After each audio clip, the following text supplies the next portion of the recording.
दूसरे सूबे भी बिस्मिल्लाह करें, अवाम को रिलीफ दें। पंजाब ने अपने वसाइल से 200 से 500 यूनिट तक सार्फिन को रिलीफ दिया। वजीर आजम शहबाज शरीफ का वफाकी काबीना इजलास से खिताब, कहा केपी हुकूमत अपने अवाम को रिलीफ दे तो 100 बिस्मिल्लाह। केपी हुकूमत अवाम को ऐसा रिलीफ देना चाहे तो हमें खुशी होगी। पंजाब ने तरक्याती फंड से 45 अरब रुपए मुख्तस किए। पंजाब के रिलीफ में वफाक ने कोई हिस्सा नहीं डाला। बाकी सूबे भी अपने अवाम को रिलीफ दे सकते हैं। कुछ लोगों से ऐसी बातें सुनने को मिली जिन पर अफसोस होता है। 86% घरेलू सार्फिन रिलीफ से मुस्तफीद हुए।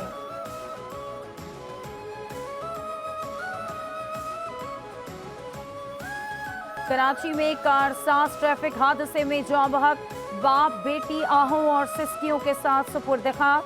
रिक्कत आमेज मनाजिर, बुजुर्ग बाप जवान बेटी का जनाजा उठने पर घर में कोहराम मच गया। हर आंख अश्कबार। नमाज़े जनाजा में अजीज व अकारब इलाका मकीनों की शिरकत। कारसाज ट्रैफिक हादसे के जख्मी अब्दुल सलाम की हालत तशवीशनाक। अहले खाना ने अस्पताल इंतजामिया और डॉक्टर्स की अदम तवज्जोही का शिकवा किया। कहा अब्दुल सलाम को अस्पताल में लावारिस हालत में छोड़ दिया गया। अस्पताल इंतजामिया और डॉक्टर्स की अदम तवज्जोही की वजह से अब्दुल सलाम की हालत बिगड़ती जा रही है। अस्पताल के अमले ने उनकी मदद करने की कोई संजीदा कोशिश नहीं की।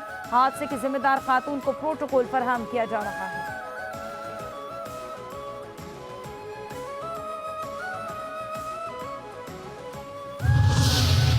Chairman joint chiefs of staff committee general Sahir Shamshad Mirza ने Olympic gold medallist Arshad Nadeem की मुलाकात। जनरल साहिर शमशाद मिर्जा ने अरशद नदीम की काविशों को सराहा। मुल्क में खेलों की तारीख में संगे मील के हुसूल पर अरशद नदीम की लगन की तारीफ की। Chairman joint chiefs of staff committee ने अरशद नदीम के लिए नेक ख्वाहिशात का इजहार किया।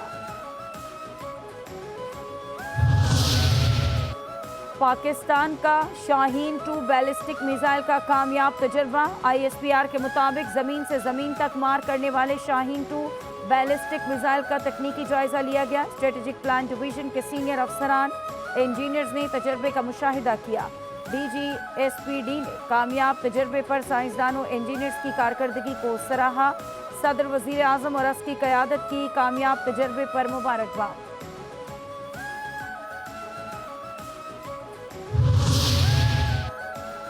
और खैबर पख्तूनख्वा, सिंध और बलूचिस्तान में बारिशों और सैलाब ने तबाही मचा दी।